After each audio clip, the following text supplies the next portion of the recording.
في البداية كده لازم نتأكد ان الفول المدشوش مخصوص للطعمية. الكمية اللي معايا دي نص كيلو، نقعته لمدة ساعتين وشطفته كويس قوي. بعد كده صفيته. بعد كده هضيف للنص كيلو دوت 3 حزم من الكرات، الحزم الصغيرة دي. وبعدين هضيف بصلاية صغيرة و3 فصوص من الثوم.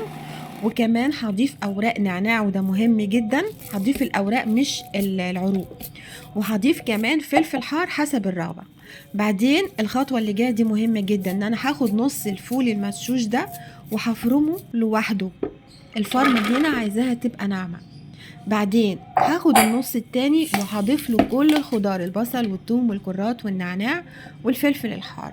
هفرمهم فرمة جامدة، يعني كده هطول في الفرم كده علشان انا عايزة الفرمة دي تبقى هشة وناعمة قوي زي ما انتوا شايفين كده. يعني هلفها كده وبعدين هنزل بالسباتيولا الطعمية اللي بتبقى على جدار الكبة. على فكرة الوصفة دي للكبة مش للميكسر او الخلاط.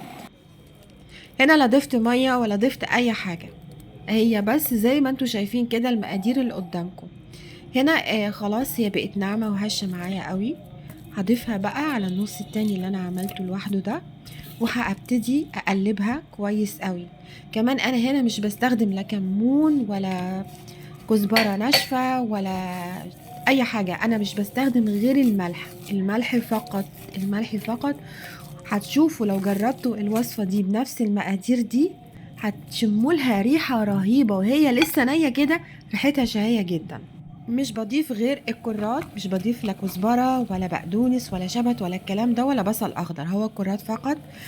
الوصفة دي بتخلي الطعمية معانا تفضل أطول فترة ممكنة في التلاجة مش الفريزر.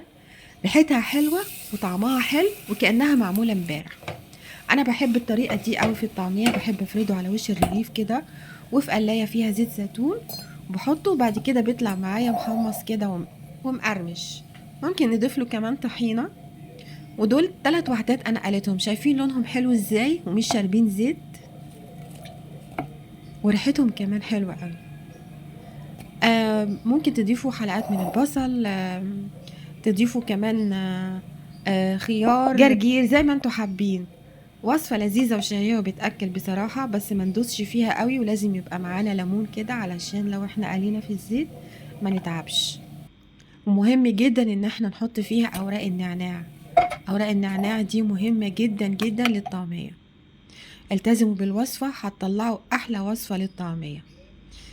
يا رب تعجبكم وبس كده.